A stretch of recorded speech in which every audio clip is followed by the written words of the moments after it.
Alors, pourquoi les gens veulent toujours rentrer dans ce qui n'est pas détourner l'opinion publique du vrai débat?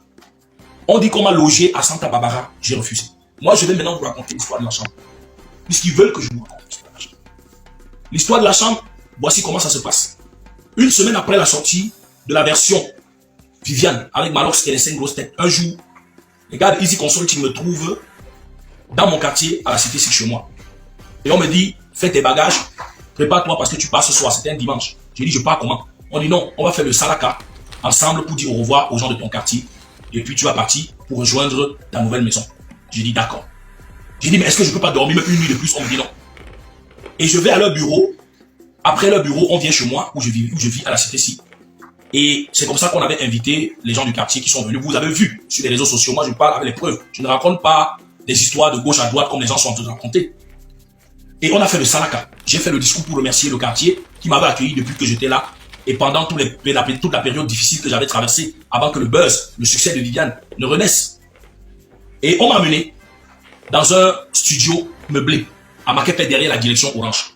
Et pendant qu'on m'amène là-bas pour me loger, on me fait comprendre qu'ils sont en train de signer des gros contrats avec MTM, avec Orange. Des gros contrats. C'est ce qu'on me fait comprendre. Et on va me loger dans cet appartement.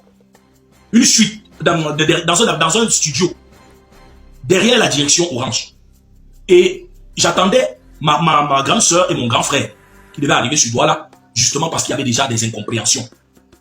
C'est la première fois que ma famille va s'initier dans ma collaboration avec les différentes personnes concernées.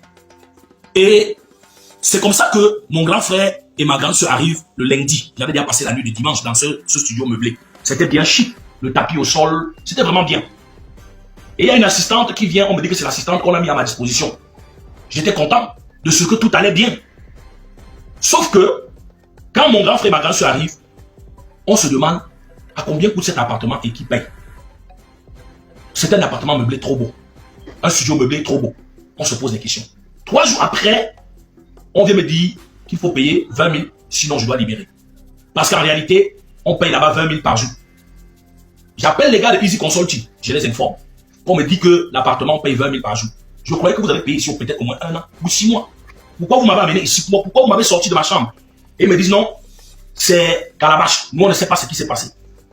Entre-temps, la ménagère qu'on avait recrutée, je lui demande à combien coûte son salaire. Elle dit 80 000. Je demande à Easy Consulting qui paye. On me dit c'est moi. J'ai dit mais comment vous avez négocié sans me consulter? On me dit non, on attendait à ce que c'est moi qui négocie avec elle. Je pose la question à la fille, elle me dit non, elle a déjà causé avec eux. Et ils lui ont dit que je dois payer, que le salaire, elle a fixé son salaire à 80 000 avec eux. Moi, je suis perdu dans tout ça.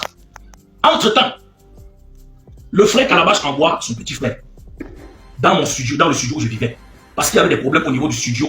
Il me dit, j'ai demandé le projet qu'on a fini avec Yemi Alade. Les gars de Easy Consulting n'arrivent pas à m'envoyer. On va refaire une autre version. Je lui dis, ouais mon frère, on a déjà beaucoup travaillé. On ne peut pas remettre en cause le projet qu'on a travaillé. Il me dit non, les gars de Easy Consulting me manquent de respect. C'est moi le producteur, je donne des ordres, on n'exécute pas. Donc je veux maintenant que tu travailles avec mon petit frère. Il va t'amener dans un autre studio. Je lui dis non, frère, calme-toi. Je vais appeler les gars de Easy Consulting pour qu'on appelle le studio pour récupérer le projet que nous avons travaillé. Au lieu qu'on se retrouve en train de faire un double travail. C'est comme ça que j'appelle les gars de Easy Consulting. J'essaie de régler cet autre problème. Ils me disent non, on allait donner, on a appelé le technicien, il a dit que l'enfant avait cassé son téléphone. Tout ça. Mais il est en train de mixer le projet, on va aller lui livrer le projet. Et je lui ai dit, mais et maintenant son petit frère, dont on m'a dit qu'il va maintenant travailler avec nous, Easy Consulting me dit qu'ils n'ont pas connaissance de cela. Je suis perdu dans cette histoire. 3 jours après, il faut que je paye encore une nuit de plus pour dormir là-bas. Les gars de Easy Consulting me donnent 10 000. Moi, je complète 10 000. Je paye encore une nuit pour pouvoir dormir dans le studio meublé où on m'avait amené. Le lendemain, il faut sortir avec mes bagages. Ma grande soeur, mon grand frère et moi. Et l'un des gars Easy Consulting. Je suis presque à la rue. Je me demande ce que je dois faire. J'ai envie d'aller payer une chambre d'hôtel pour séjourner. Mais je me demande si c'est la bonne solution. Les gars de Easy Consulting me disent c'est une honte que tu retournes encore à la cité dans ta chambre. Nous, on va te prendre une petite chambre où tu peux loger même 6 mois. Et on va essayer de voir si on peut trouver une solution pour trouver la maison. J'ai dit non. Si vous ne pouvez pas trouver une maison et payer pour que je puisse aller dedans, laissez-moi retourner donc dans ma chambre. Vous voulez aller payer une autre chambre. Mais j'ai ma chambre où je vivais déjà. Et où je suis encore en règle. Pourquoi vous voulez m'enlever pour m'amener dans une autre chambre dont je ne connais même pas l'endroit? Je ne sais pas combien de temps je vais prendre. En tant qu'un non-voyant, pour m'adapter. Mieux vous me ramenez dans ma chambre où je vivais. Je suis dans la rue. Et ils ne veulent pas. Ils me disent qu'ils ont trouvé une autre maison à Locon. Mais c'est moi qui dois payer. Je dis, mais ça ne va pas. Vous m'avez sorti de ma chambre, pourquoi? On était dans un taxi. On ne savait pas où aller. J'ai dû hausser le ton qu'on me ramène dans ma chambre. Je n'avais pas où dormir. Je n'avais plus où aller. J'étais sorti de ma chambre. Heureusement que je n'avais pas pris tous mes bagages. Mais le logement dont on avait dit qu'on avait pris pour moi, le logement dont on avait prétendu assurer pour moi, je venais de quitter le logement et me retrouver dans la rue. C'est comme ça que finalement je suis rentré dans ma chambre. Je suis retourné dans ma chambre. Frères et sœurs, peuple camerounais, peuple africain, comme ils veulent que je vous dise la vérité, je vous dis la vérité. Quelques semaines après, ils sont revenus. Le même modèle. On a trouvé ta chambre, on a trouvé une maison. Le producteur a payé 1 an. J'ai dit, ouais, est-ce qu'on ne peut pas aller visiter la maison avant que j'aille m'installer? On me dit, non, prends tes bagages, tu vas chez toi. Je prends mes bagages, mais cette fois, je suis plus prudent. J'ai dit, j'ai eu un laissé pour la dernière fois. Je ne vais pas retomber dans le même coup 2 fois. Je prends des bagages minimes. Je ne prends pas assez de bagages.